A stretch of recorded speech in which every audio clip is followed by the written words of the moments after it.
Hi, and welcome to another episode of On the Couch, where we collaborate with experts, practitioners, authors, advocates, and influencers to explore current social themes, sex-positive topics, and share stories and insights that matter.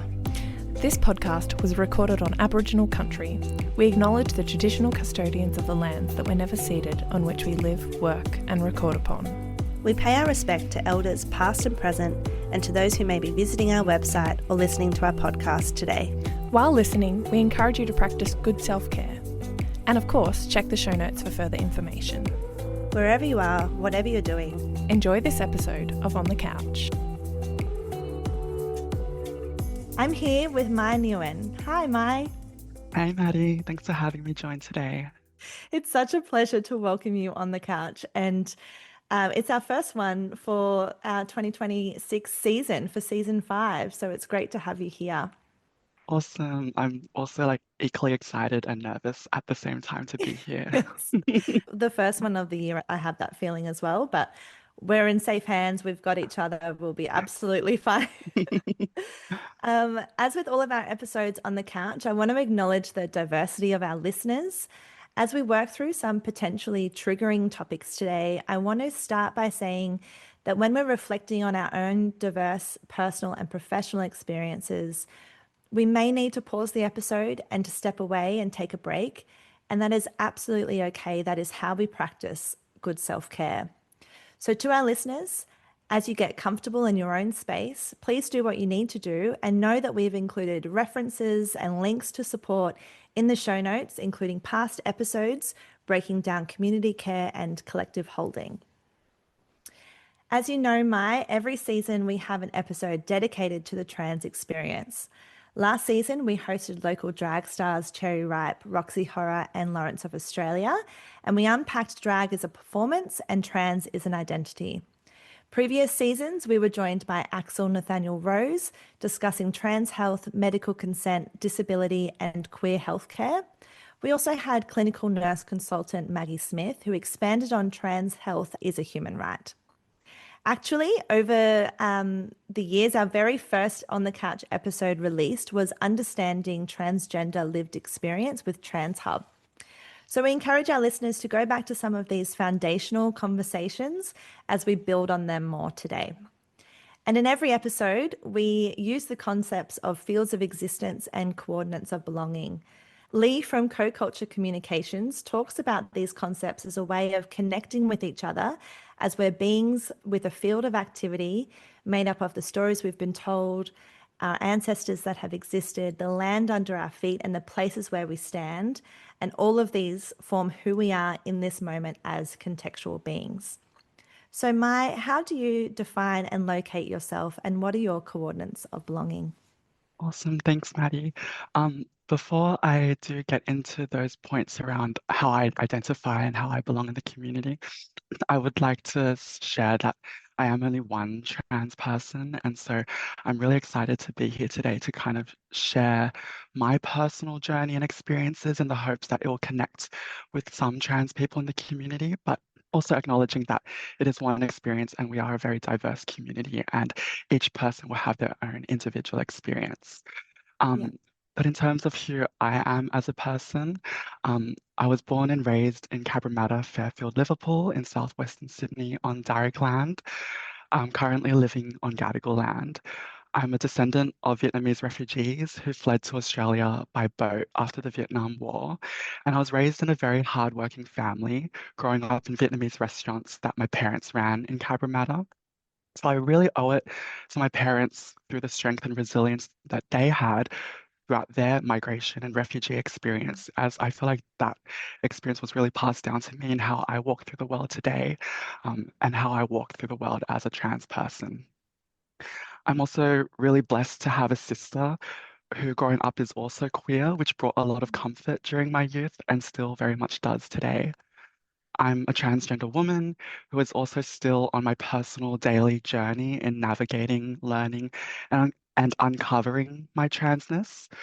Currently, I am in a relationship with the person that I would call the love of my life, which has been a deeply healing experience for me as a transgender woman. Mm. I'm deeply spiritual and I'm guided by my Buddhist practice and connection to higher powers in all aspects of my life.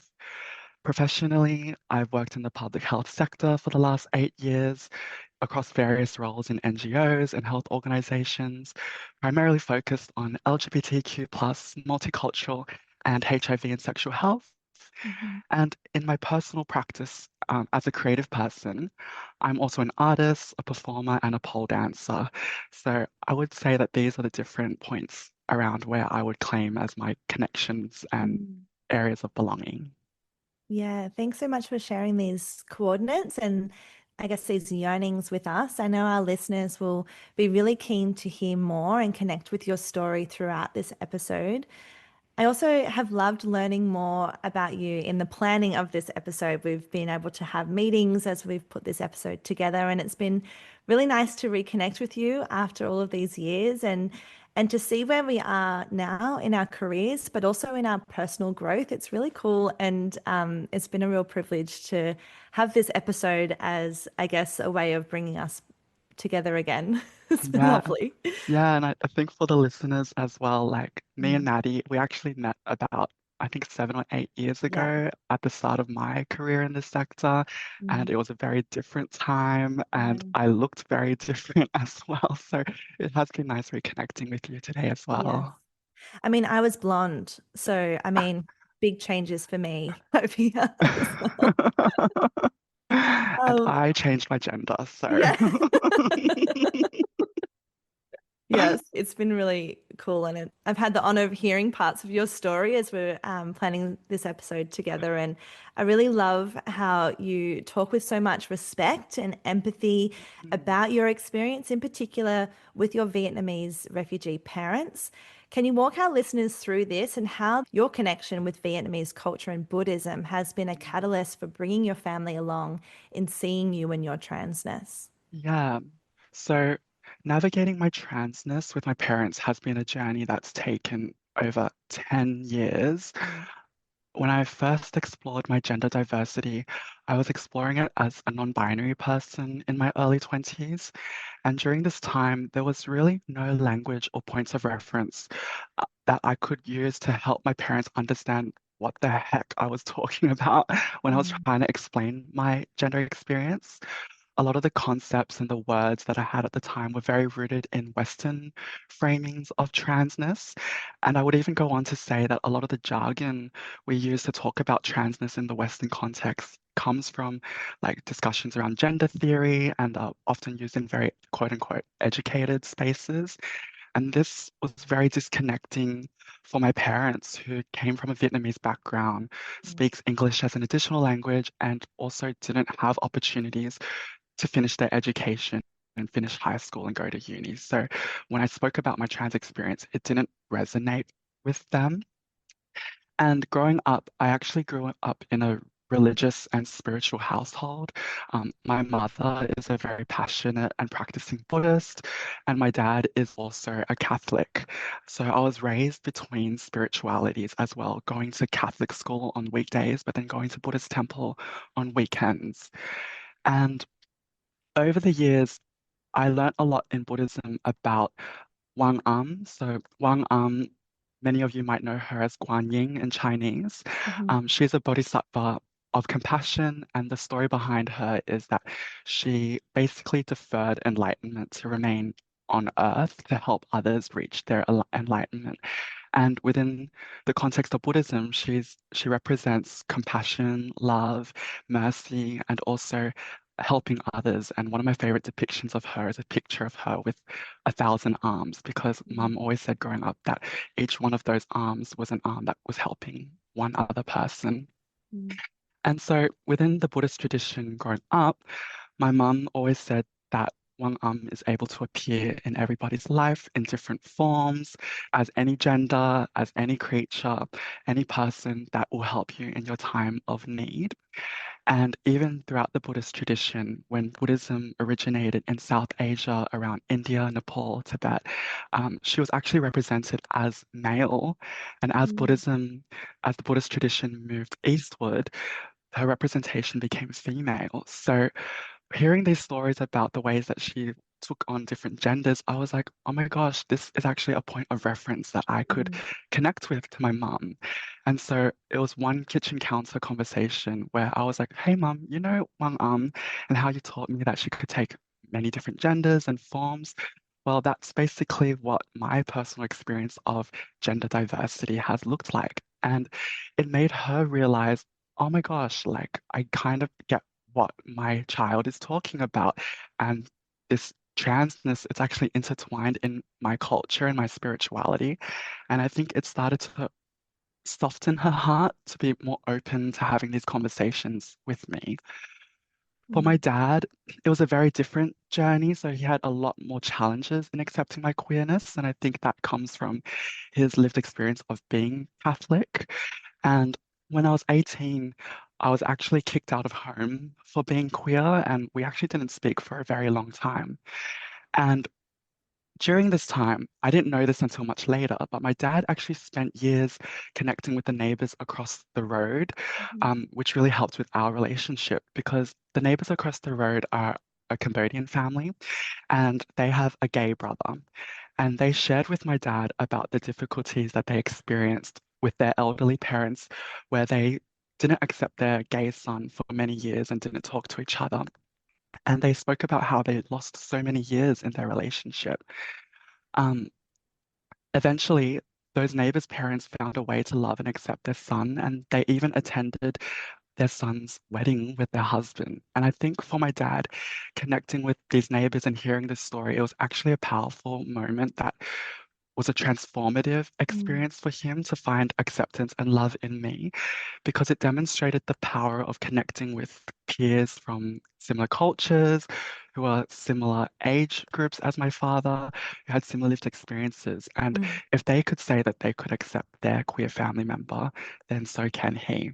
mm, So today, both of my parents are now some of the biggest supporters and advocates who celebrate me and are proud of my transness. And they are actually the ones that constantly remind me every day to live my life for myself and not for mm, others. And I think if you come from a Vietnamese background or an Asian background, you just know how powerful that is because in our cultures, you're always taught about caring about what others think, about saving face. And so for them to say, who cares about what others think? Like, that's mm, just been so powerful for me as mm. well. Yeah, huge. And it's just such an honor to hear that story and hear where those conversations are happening. I can so see the conversation at the kitchen counter and I can see your dad and having those conversations with the neighbors as well. And I think, this cultural context feels like such an important part of your story and hearing about how you have had so much humility and grace in navigating these conversations about culture and gender is quite inspiring. And I'm sure many people who are listening are feeling quite Oh, inspired when, if they are sitting in that same kind of difficult position with their family. Especially hearing how far your family have come. And you've said this line to me before, and I wrote it down, in that they are affirming while learning. mm, And I think that is such an honest description. I wrote it down when you mentioned it a few weeks ago because I think that really reflects the story that you've shared with us.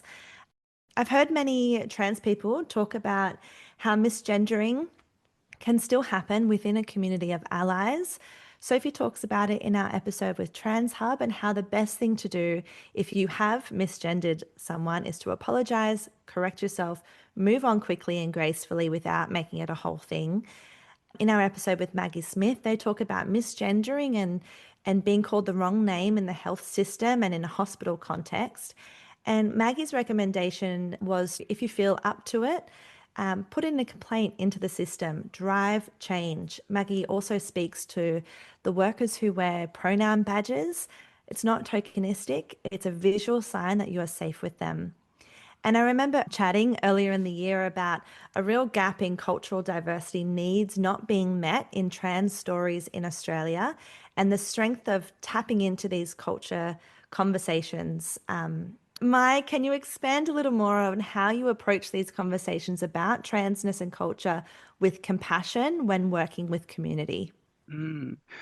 I think some of that context you just given is really powerful. I think, like, I don't want to sugarcoat the Mm, experience of what it feels like to be misgendered or misnamed or referred to incorrectly as a trans person. Like for me personally, that still is a difficult situation when I do come across it. But I've also had a lot of learnings over the last few years around how to navigate these situations, especially when it comes to people who, like we said, are Mm, affirming yet learning. And so when it comes to my parents, although they do accept me and my trans womanhood today, like they're aware of my trans womanhood, they're proud of it, they celebrate me, they do still find it challenging at times to use my new name, she, mm, her pronouns consistently. They get it sometimes and they still revert back other times. And for a while, especially early on in my transition and my gender affirmation, I mistook those moments as them denying my mm, transness, but I realized that when I spoke about my transness with them, they actually were deeply supportive and encouraged me to pursue what I needed to affirm my gender. And again, that was a 10-year journey for them to even get to that point. Like that didn't happen overnight.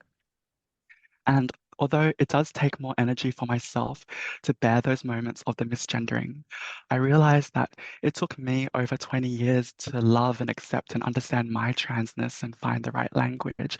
So I also needed to give my parents that time and flexibility to learn and make those mistakes as well. And this for me was personally an example of what compassion in transness looks like. Not everyone will get it right the first time, but if I can gauge and see that they're trying, mm, then I can kind of show that love and compassion for them so that they can also meet me with that love and compassion as well. But that also doesn't mean letting it go. That doesn't mm, mean like not telling them when it still hurts my feelings. It still means that I still have to periodically correct my parents and gently know them that the misgendering does affect me. But I also affirm them by saying, but I also see how much you're trying and I see how much you still support and love me and know that when you get it wrong, it's not you trying to hurt me. And mm, as a trans person of color, I've faced many forms of discrimination throughout my life. And historically, I realized it created this storm inside me. And when I would get misgendered, I would feel my nervous system firing off. I would feel disengaged, anxious, angry. And at times, those feelings would really eat me up inside, and I would let them just run through my body for the rest of the day. But I realized that when that experience happened, I also had the power to transform that energy into something positive rather than let it hurt me inside. And I realized that those moments of gently correcting people, giving them the space to apologize, um, finding a way to rectify that moment together, it becomes really transformative and powerful. And I actually realized that over the last few years, yes, there's a lot of people who we would claim as anti-trans or not accepting of trans people. But I realized that that anxiety around that for me personally, I started to like be on guard all the time with people when really I learned that there's a lot of people in this world too who support and love trans people. They just don't have the right language and words to mm, talk about it and feel like they're walking on eggshells around it. And mm, I realized that I might be the first trans person that they're interacting with. So mm, at those times, I might actually have to be the one that takes on a bit of that labor to mm, help bring them along in that conversation. And when I do spend a bit of that labor, I actually realize that the rewards that come out of that conversation are really powerful. mm, So something that I've tried to practice more these days and be mindful of when I'm advocating for myself as a trans person is finding opportunities to build bridges compassionately rather than pushing people away. And to do this, I realized that I had to lead by example. So this mm, includes setting the tone of a conversation around mutual respect, curious dialogue, active listening to others, and being able to communicate respectfully in the hopes that I would expect that in return for myself. And as hard as it can be, even in moments where on initial presentation, our opinions and beliefs actually go against each other. How can we actually find this as an opportunity to connect and find common values rather than create distance? And I really learnt this from academic and thinker, Dr. Ashad Manji, who's a queer Muslim woman and academic, and she has this idea of moral courage, which I really recommend our listeners to go look up, Mm. where she equips people with the tools to communicate and listen in a way that heals and unites people rather than creates division. Uh, and Maddie, would you be okay if I shared an example of a story and how this Yes. came about? Yes, please. I know you've got a great story and Yeah, I'd love to share it. yeah. I have this story I want to share around a powerful moment where I found this opportunity with someone that initially I thought would just not like me as a trans person. And so about 2 years ago, I started a new job at a health service, which is always a daunting experience for me as a trans person, starting a new job and entering a workplace, uncertainty around the climate of the workplace, Mm. the people I'm going to have to work with, and whether they are accepting of me as a trans person, as a person of color, whatever have you. And one of my colleagues was a South Asian Muslim woman in her 40s who was deeply devoted to her faith. And we were having this conversation one day, and you could tell that it took us a bit of time to like warm up to each other. Mhm. And we're having a conversation where she was asking me about my transness, and she had a few questions, but she also was asking me about what my transness means to me, but also sharing with me that in terms of her connection to her faith and spirituality, she was taught that for someone to be trans or homosexual or part of the LGBTIQ plus community, she saw it as something that was actually immoral and didn't align with Mm. her spirituality. And she let me know this as politely as she could be, as anyone could be. Mhm. And in that moment, I had this internal sense of like, okay, my nervous system is activated. How do I counter Oh. this? How do I defend myself? But rather than jumping straight into firing back, I took a moment to respectfully show more curiosity in where she was coming from. So I asked her questions and I wanted to listen to her. So I asked her, tell me more about your spirituality and your faith. Like, tell me more about your relationship to Islam. And she shared with me so much about her practices and the principles of Islam, the ways that it taught her the importance of love, kindness, compassion, prayer, and devotion. It taught her to be a really charitable person, and she always found opportunities to do charity each year. She told me that under Allah, everyone is equal. No one person is better than another. No one has the power to judge others, and we are all equal under the judgment of Allah. And I realized that I really connected with a lot of these ideas she was saying. And I realized, oh, we actually have a lot more in common than the initial moment of difference. And I expressed to her, everything you've just said, I connect with that. And that's part of my Mm. spirituality. And I asked her, do you think that everything you just said around love, compassion, non-judgment, do you think that trans people are deserving of that? And she actually said, you know what? Sure, like regardless of what any person identifies with or is, because of my spirituality and faith, I have to show everyone love and compassion. And from that moment, she showed so much respect and curiosity about transness and the trans community. And I watched her take the time to find the resources and learn and improve her ways of working. And even when a few trans people came through the service, she was so amazing working with them, using their name and pronouns, Mm. finding clever ways to update their details in the system as well. And we Mm. actually developed a really beautiful friendship where we bonded and we shared culture, spirituality, and she continued to really ask and learn about my transness. And she also shared with me experiences of transness within her culture and community as well. Mm. And I just wanted to share this because I also want to share the power of compassion in creating respect and dialogue. But I Mm. also want to acknowledge that, these approaches aren't easy. They're not for everyone. It Mm. won't work for everyone as well. But Mm. I want to share that these approaches worked for me with specific people that I was able to hold their hands with and walk alongside together. But it relied on me gauging where their hearts and intentions lie. Mm. Are they trying to be hurtful and demeaning, or is their heart in the right place, but they're still making mistakes and Mm. learning? And so I just want to share that these are some experiences where I had to take the onus on myself as a trans person to kind of hold these conversations. But as hard as that can be at times, I found that the powerful transformations that come out of it and the relationships that I formed from it with people that I thought I would never connect with. It's just been really like miraculous as well. Mm. Mm. Yeah, it's such a great story, and thank you so much for sharing it. I know it will and is resonating with our listeners today. That really good takeaway around meeting community where they're at, staying true to Mm, yourself and who you are, and how you present, how you hold and carry yourself. But I also love the message of standing strong, enforcing your boundaries, and being active where you feel safe to be active. And also that message that, pushing back with violence is not the answer. And I mm. think that story is just so beautifully demonstrated that. When we spoke last, you were talking about how shame and stigma impact confidence to seek and access healthcare services. But having the acceptance of family and the support from community improves not only access to healthcare, but self-worth, which is so important for peers and allies to hear.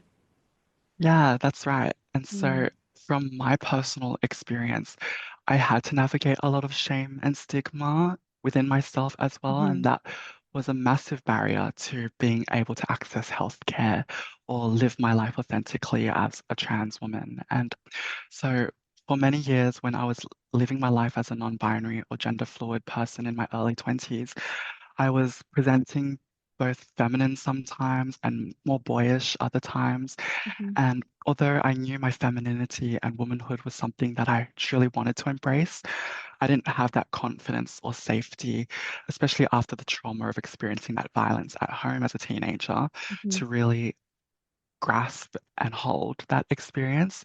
And I felt like my non-binary expression was something that allowed me to tap into my femininity, but it was also something that I could take off when I was visiting my parents and when they weren't fully on board or understood my experience. mhm, And so I did carry a lot of stigma and shame throughout those years, and it became a roadblock to embrace who I am as a person.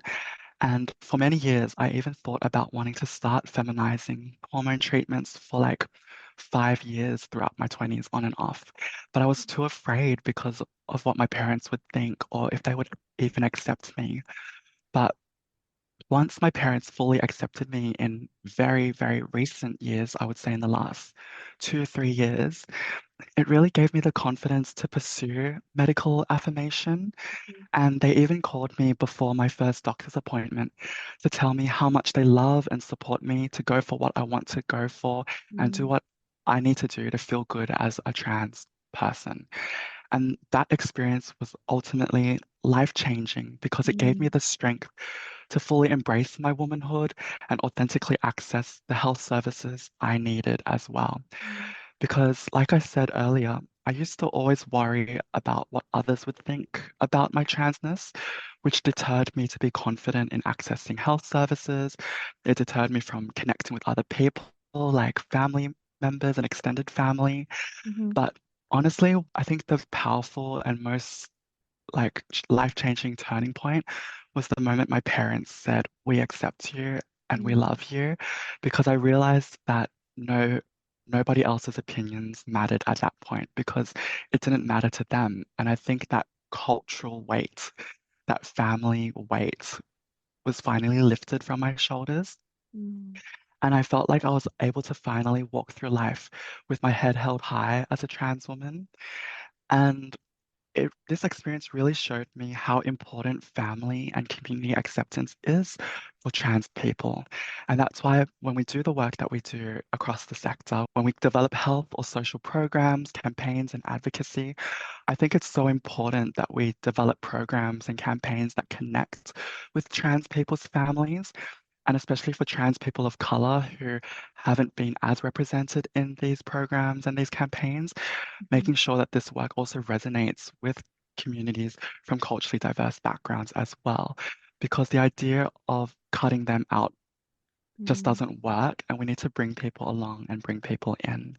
Yeah, Um, I also just want to quickly go back as well go for a it. little bit, but that point that you were sharing about that violence, and Mm, violence is not the answer to violence. I did also want to share that that has been also another massive takeaway from myself in mhm, what I've learned over the years, that often um, for me personally, as a trans person, historically, I think it's really easy to retaliate with anger and frustrations, and I can understand why that's the case. But something I also learned, that in the face of violence, I realized that violence doesn't resolve violence, whether it's violent mm, speech, violent thoughts, the way we think about people, violent actions. And I realized countering like violence with hatred, resentment, frustrations, it only continues to multiply that hatred, anger, mm, frustrations. And even when we think we're standing up for the right causes, and I realized that as hard as it can be, and even though it works for specific situations, love, compassion, forgiveness, paired with accountability, trust mm, building, is truly a healing experience. And I think something that we as a whole society can do better in the coming future is that mm, less of that us and them mentality and more of the we and togetherness as mm. well.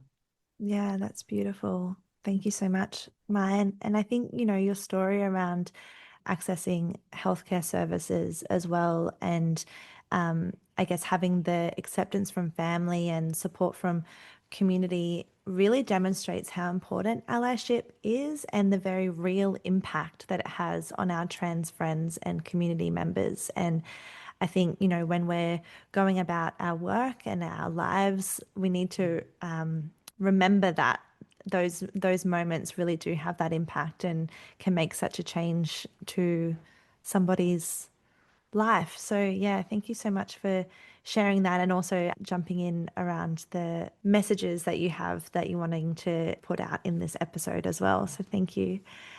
One of the things I like about hearing our guests' coordinates of belonging is the opportunity to connect with guests across different episodes of On the Couch. My mind went straight to the drag star episode, Drag as a Performance, Trans is an Identity, and how, similar to our guest Cherry Ripe, for you, your pole dancing performances were a safe space and community for your gender affirmation journey. So please share a little bit more about this.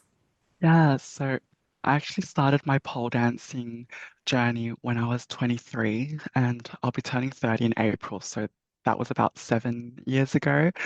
And I actually started my pole dance journey at Sky Sirens, which is this amazing pole studio that no longer exists, but it was on Crown Street in Surrey Hills. And I saw that you're going to be interviewing Cardia Schwartz in a few episodes. So Cardia was the person who ran the studio, and I'm forever grateful to that space in supporting me to start that journey.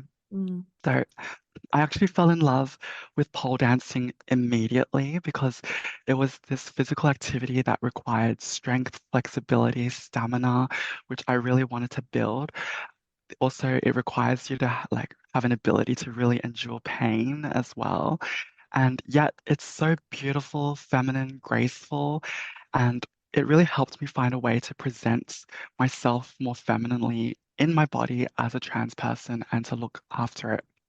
And so over the last few years as a dancer, I've performed across many spaces in the art scene. I've performed as part of Club Chrome, which is a queer POC pole dance and sex worker collective that was started by a few friends. I've done a few cabaret shows, arts festivals. I've performed at queer clubs and strip nights. And I even recently performed over the recent weekend for Worship's Queer Lunar New Year event, which celebrated the Year of the Horse. And I did this really cheeky performance that was inspired by pony play fetish. And yeah, so pole dancing was this really beautiful space where I was able to express my femininity when performing. And I did this through, outfits, hair, makeup, wearing 8-inch stripper shoes, and being able to be feminine through my movements and my dance style. But early on, I realized that this femininity that I expressed really stayed in the pole and club space. And at the end of the night, it would be taken off. And over time, I realized this feminine expression began to bleed into my everyday life. And I realized, oh, hang on, like this isn't a costume that I'm putting on, it's Mm, actually who I am that's being mm, revealed underneath. And it just having this conversation reminds me of a conversation I had with one of my psychologists last year, where when I was navigating my trans womanhood, I was talking to her about the anxiety I felt about feeling like when I'm presenting feminine, people will just see me as someone putting on a feminine costume or mm, pretending to be a woman. And I think she was the one that altered that belief about myself. And she said, "You're not putting on a woman's costume. You're actually taking off the boy mm, costume you've been wearing this whole life, and you're revealing the woman that's underneath." And I think mm, that's what I experienced through pole dancing as well, and my gender expression and identity as a trans woman. So I really owe my gender affirmation journey as a trans woman to pole dancing and the community of dancers and strippers who welcomed me into that space and who taught me everything I know in that space as well. So, yeah, I really owe it to that experience in bringing out my true feminine expression. yeah, and I love the connection with our upcoming guest, Katia, as well. And for our listeners, we actually didn't know this until, 2 days ago when Maya said, "Oh, actually, I dance at Katia's studio." And I was like, wow, that's really cool. I love that we're building this community on the couch, and it's a really safe place to be and to share and to learn from people. So Mm, thanks so much, Mai. As we're going through this episode, our listeners may be picking up on some common themes around stigma and discrimination, as well as hearing your inspiring story of empathy and compassion for self, family, community, and in romantic relationships. mm. It's a real empowering and hopeful, strengths based narrative. Before we get into talking about romantic relationships, I would love to hear more about the most important relationship, and that's the relationship that you have with yourself as a trans person. So, Mai, how do you show compassion for yourself when navigating the healthcare system, relationships, and when overcoming many challenges? Yeah, so finding compassion for myself as a trans person is an ongoing process. It Yeah. hasn't been an easy process. It's been really important for me to find ways to shut out that internal noise and self-criticism that I personally carry constantly as a trans person. And sometimes I actually feel like the most transphobic person that I have to interact with on a daily basis isn't the heckler or the Mm, hater out in public or on the street. I realize that it's actually my internal self and my internal dialogue, yeah. and the beliefs that I have about myself, Mm, all the internal questions that I throw at myself, like, at what point are you trans enough? Do I look woman enough? When I'm mm, standing in front of the mirror and I'm like pulling myself apart and any detail on my body that even sparks dysphoria. mm, And I realized that there is a real hurt we experience from the world as trans people, but I personally realized that I could also be hurting myself a lot mm, internally with all of these internal dialogues. And so something that I've had to discover, and I'm still discovering, is how do I practice self-compassion? mm, And so for me, it's about finding ways to speak kindly to myself, to not mm, always pull myself apart. Often I find we can say the meanest things about ourselves that we would never dare to say to another trans person, mm, or we would never talk to our friends or someone we love the way that we talk to ourselves. mhm, And so I also realized that with that, I can actually support myself in the ways that I do show up and support my friends. And my partner, he was actually the one who has helped me find different strategies to practice this. He introduced me to this practice of self-affirmations. mhm, And as corny as this sounds, which I'm about to share, I found it really powerful in, I guess, transforming a lot of these internal criticisms that we have, where something that we did one day is we pulled out all of these colored pieces of paper, and he was like, okay, instead of writing down and thinking about all the things you don't like about yourself or that you're critiquing, how can we flip all of those things on its head and write the positive version of that? So mhm, on each piece of paper, we wrote down like, I am trans enough, or I am enough, or mm, I I'm a beautiful trans woman, or I love my body, or I feel beautiful in my body. I'm grateful for my body. Mm, And we actually stuck this up next to a mirror. And mhm, as hard as it was, he made me stand in front of the mirror and read these things out loud to myself, making eye mm, contact to myself. And I really recommend to people to try this because it felt so cringe at mm. first, and I could barely even make eye contact with myself. But over the next few weeks, I realized, oh, these ideas and these positive comments and affirmations I'm making are coming so more natural. And I Mm, realized how powerful they were in challenging and transforming my internal thoughts about myself. mm, Um, Another thing that I try to do is surround myself with people who love me and I love back, where we can affirm each other and support each mm. other. My peers, whether it's other trans people or other allies. And I think there is power in connecting with allies who support us as well. Yeah. I think self-compassion for me has also looked like finding ways to continue practicing forgiveness for others. I think forgiveness is so powerful. And when we're able to forgive others, I find that we're able to also forgive ourselves and be Mm, kinder to ourselves as well. So that's been truly healing. And I think for me, self-advocacy and standing up for yourself and setting boundaries is another form of self-compassion. mm, So I've had to learn to use my voice over the last few years and found that using your voice is one of the deepest acts of self-compassion because I personally have a history of not being able to speak up for myself, feeling like I was an inconvenience if I had to speak up for myself, an inconvenience to others, or feeling helpless that if I spoke up, like it wouldn't change anything. But I realized that that created like a sense of internal hurt and like being unheard, And I realized it's actually not me not being kind to myself to not speak up and advocate for myself. And at times I found it meant that, like, when you don't speak up for yourself, you're almost crossing your own boundaries before mm, someone else crosses them for you mm. as well. So, learning to respectfully advocate for myself in healthcare environments, within relationships, within the workplace, these different experiences have been instrumental to my self-compassion, but I also acknowledge that advocating for ourselves can be a very exhausting Mhm, experience, and it's also important to know when to take a step back and when to rest. And rest is also a form of self-compassion as well. mm. So these are just some immediate thoughts around how I've learned to practice self-compassion over the Yeah. last few years. Yeah. And I think it's really hard, isn't it, to see yourself how other people see you? Yeah.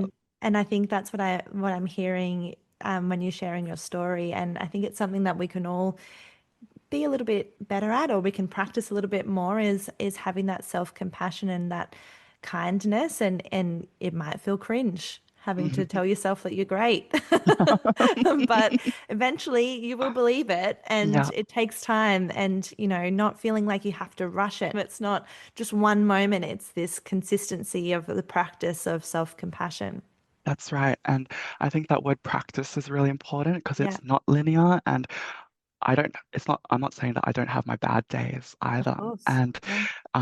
so it's always this up and down experience, but it requires that practice. And Mm. practice is ongoing, it's ever growing. You might even find new things that work for you over the years, and something that worked for you one year might not work for you another year. So, Yeah, yeah. exactly. And I loved hearing too about your partner being part of this practice as well. And you've got your practice and self-compassion, but you also have other people around you to support you. And I think that's a really great segue into talking around romantic relationships, Yeah. because relationships is one of the key topic areas we provide trustworthy information at Caddyshack Project. So talking about relationships in this episode is no surprise. So I'd love to talk about that a little bit more with you now, if that's Mhm. okay. Yeah, great. Okay, cool. Sex and intimacy can be positive, empowering, gender euphoric experience, but not all relationships are healthy, and that can be true for anyone. We know that for trans and gender diverse people, there can sometimes be additional challenges like societal stigma, discrimination and safety, increased vulnerability and risk of intimate partner violence, sexual fetishization, emotional and psychological stress, online and in-person victimization, including verbal abuse, sexual coercion, physical violence, as well as complex relational challenges and stress-related difficulties in relationship formation and maintenance. I'm going to exhale because that's a lot. That's a lot.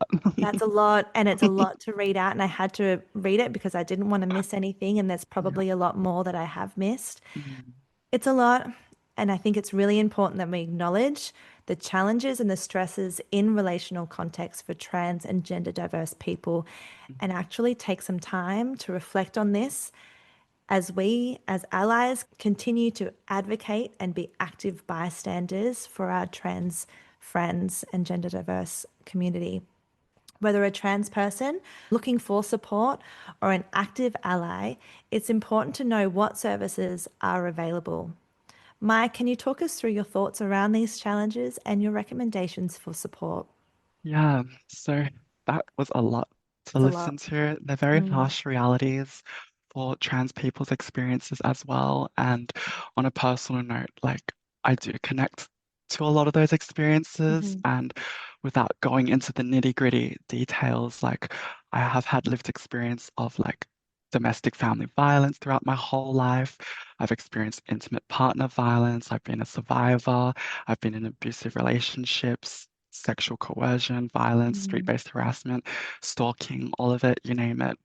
I've been there, done that. mm. And I think at first I wasn't sure if I was going to acknowledge all of those experiences, but I Yep. also thought it was important to just name it at a high level and just, destigmatize these experiences and acknowledge that even though I've been sharing these positive experiences I've had as a trans woman, I've also encountered a lot of these negative ones as well. Mm, And so something that I've learned over these last few years that I've seen as very important in healing and recovering from a lot of these experiences is the power of allies and peers in my life who understand these realities and had the tools and knowledge and skills to support me over the last few years as well. And I actually found that in my personal times of need, it was these allies who really helped support and advocate for me that really were life-changing, especially in those moments where you're defeated or mm, you don't have the strength to really support yourself in those moments. mhm, And so for the listeners and people working in this space or friends and lovers and peers and family members of trans people, I think it's important to get across the resources and services and knowing how to support your trans loved ones. mhm, And so I think some great resources that were really helpful for me were like the health services that exist in Sydney and New South Wales. So, ACON's Trans Hub platforms, Q mhm, Life, the Gender Centre 2010, the T150 Clinic at Albion. There's some really great services that support trans people, and some other great resources with information include things like the Say It Out Loud website, but also the Trans Femme website by the Zoe Bell Gender Collective has also been a really life-changing resource that I also shared with my partner as well when we first started dating. That mm, um, just to give a bit of context, that resource is for trans femmes and trans women and their partners, specifically the cisgender men in our lives. And I think that resource has been so powerful in really helping shape my life, and I'm sure it has for mhm, many other trans femmes in building really healthy relationships. Um, but yeah, just name dropping a few different resources, like get mm. knowledgeable, get upskilled, get across it, and show up for your trans friends and loved ones. Yeah, fantastic. And these resources, again, can be found in the show notes of this episode as well. So jump in there and have a little look. So, when we're talking about sex, relationships, and trans and gender diversity, as you said, Mai, sometimes we can get locked into this negative narrative of expectations, and it can feel disheartening when desiring a relationship. We also know that many trans and gender diverse people and their partners form, maintain, and experience satisfying and fulfilling healthy relationships. The research also tells us that some relationships get stronger through gender affirmation, seeing improvements in communication and affirming sexual experiences. So, when we were planning this episode, we talked about wanting it to feel hopeful and empowering for our listeners. What a better way to do that than to hear your romantic relationship with your partner, Lincoln, his support in your gender affirmation, and how you navigate cross culture, cross gender, and sexuality. It's a real strengths based narrative and a really beautiful love story. So, Mai, please tell us all about it. I'm gonna I'm gonna blush and get shy in this section. But yep, so when I think about my relationship with Lincoln, I think the first thing that I always think about is how genuinely blessed I feel to finally find the person that is, I would call the love of my life, and Mhm. the person who's been truly the best support for me as a trans woman over the last few years.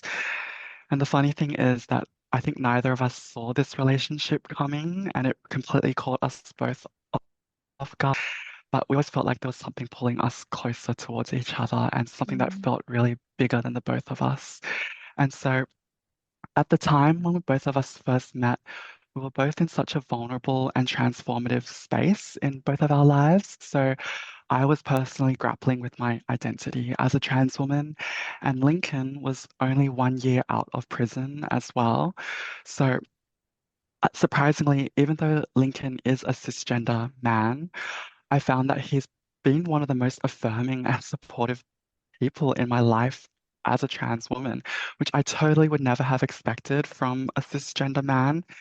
I always felt like he affirmed and saw my womanhood even before so many others did. And he's been by my side the whole time, the shoulder for me to lean on, the person I could confide in. He's attended all of my important medical appointments, like when I started my hormones or when I had an operation last year for my deviated septum, which was nerve-wracking because Mm. entering any medical space as a trans person is nerve-wracking, Mm. especially when my documents at the time didn't match my identity. But he was the one that came along with me and held my hand and helped advocate for me with the doctors and the nurses. And he really showed up for me every single time. So throughout our relationship, we really found ways to affirm each other in powerful ways. Like he's been affirming to my transness in such a beautiful way where he's been really open, curious, and proactive. He's never been in a relationship with a trans woman before, so it's been a very new experience for him. But like Mhm. I said earlier from the beginning, he was reading, researching, going on the websites, and wanting to understand my experience better so he could love me better.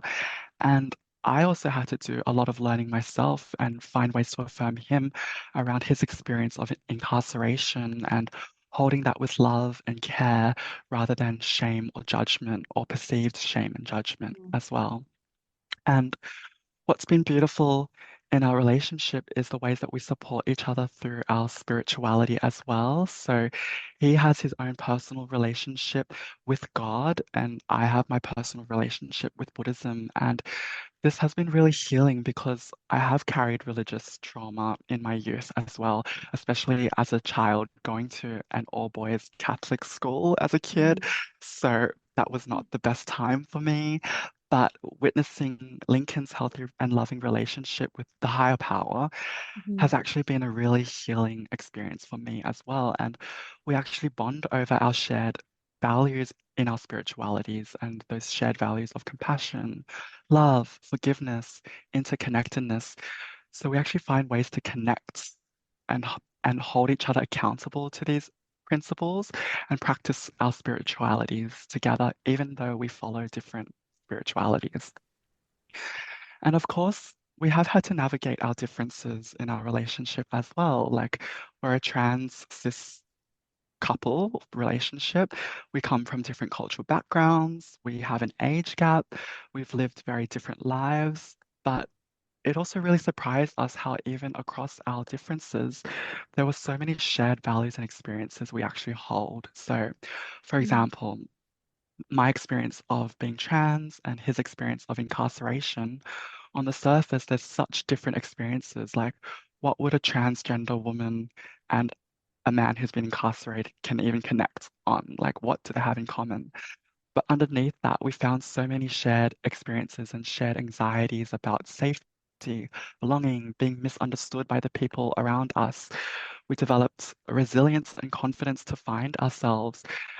We learned the importance of spirituality in both of our journeys and the drive to now live life unapologetically and authentically as us. And through these experiences, we also developed a deep sense of empathy for each other and a deep sense of empathy for others and other people from marginalized backgrounds as well. And today we both now work in the sectors that support these parts of our communities. So I work in the trans healthcare space, and he works in the restorative justice space, supporting guys coming out of prison and as a community advocate as well. So there is this deep mutual respect that we have, Mm, and we're both constantly learning from each other. I think throughout this experience, there's also been a really tender experience of mm, rediscovering my body as a trans woman on hormones with Lincoln as well. And I feel really blessed that I get to share this experience with him. Like, he's really supported my agency in intimacy, and mm, I've actually found my voice when being intimate with Lincoln, which I've never had before. Um, I actually realized that he might even be one of the first partners to ever even ask me what it is that I desire during intimacy. And I actually rarely ever experienced that in past relationships, if ever, mm, often finding that I had to shrink myself or that other men would impose their desires on me. And I felt like mm, an object that would be shaped to other people's mhm, desires rather than being someone who was fully autonomous and had mm, agency as well. So with Lincoln, I feel safe enough to speak up and say what I need. mhm, And that's also because he gives me the time to hold my hand and ask these questions, check in, and respect my needs. And that's been life-changing for me as well. Um, Communication, I find, has also been a massive part in our growth together. We've mhm, had to really walk through the mud early on in our relationship and unpack those attachment styles and those shadows within ourselves that we aren't always fully aware of. And we've had to learn how to really listen to each other and understand where our triggers may be coming from early on in our relationship when we're still forming that trust as well. And something that we found is early on when we had disagreements, we actually developed this mantra in our relationship that when we have a disagreement, it's actually an opportunity for us to run towards each other. And we say, let's mm, run towards each other rather than see these disagreements as opportunities to create distance. They were actually opportunities to create closeness. And we always have found that we had each other's best interests in mind and that the disagreement was a puzzle that both of us were navigating, not a debate that someone was trying to win. mm, And so, what moves me the most throughout my relationship with Lincoln is that even though we've both experienced really deep pain in our lives, we've actually both been able to transform that pain into deep, pure love and kindness for one another. And I found that really, really powerful. So, I've just gone on a really long word vomit tangent I love dump it. about my boyfriend, but I wanted to do this because I guess I wanted to share this bigger message that we just heard about the violence that trans people and especially trans Mm, women experience. But I also wanted to share that there are opportunities for truly loving and respectful partners for trans people, especially trans women and trans femmes, mm, partners who will affirm you. And it might take time to finding that person. It might take time to heal and unlearn and stay open and finding these people, but they do exist. And I think for us as trans people, it's important to have that hope as well. mm. Yeah, that's so beautiful. I have goosebumps, and I'm sure many of our listeners will re-listen to that story as this really positive, your positive perspective um,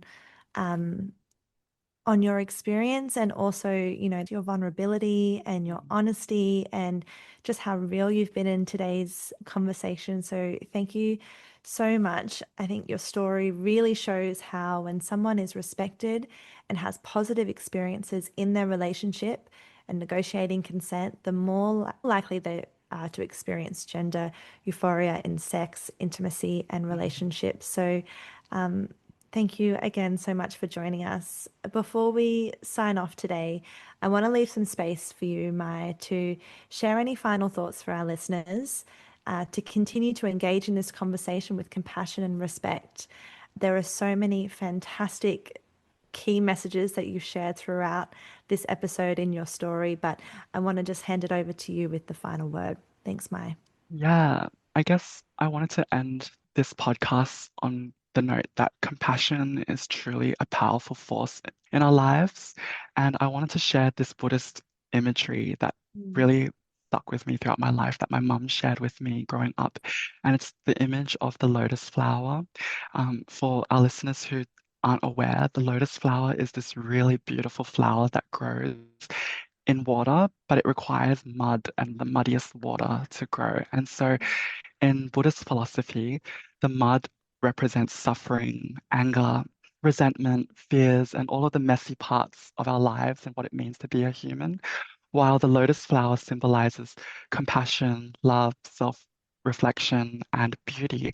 And so the lotus flower requires mud to grow. And when it does grow, it grows above the water, out of the mud, untouched by the mud. And it's just this beautiful, gorgeous thing. Mm. And so the teaching and the lesson that comes from that is that within our everyday life, we will be suffering from all sorts of negative experiences, but we also have this power to transform our sufferings into compassion and love for others and for ourselves. Thanks for listening to On the Couch. We create this podcast because we are allies in actively challenging discrimination, microaggressions, and exclusionary behaviours. We want to create spaces where people feel safe to share their thoughts, knowing that they will be heard and respected. Such an environment fosters collaboration, innovation, and contributes to a more inclusive society. Follow us on your favourite podcast platform. That way you will receive every new episode when it's released. You can also help us grow the podcast by giving us a rating and leaving us a review. Connect with us on Instagram and Facebook and share On the Couch with your friends, colleagues, and family. On the Couch is made by the team at Caddyshack Project. Until next time, peace, love, and protection.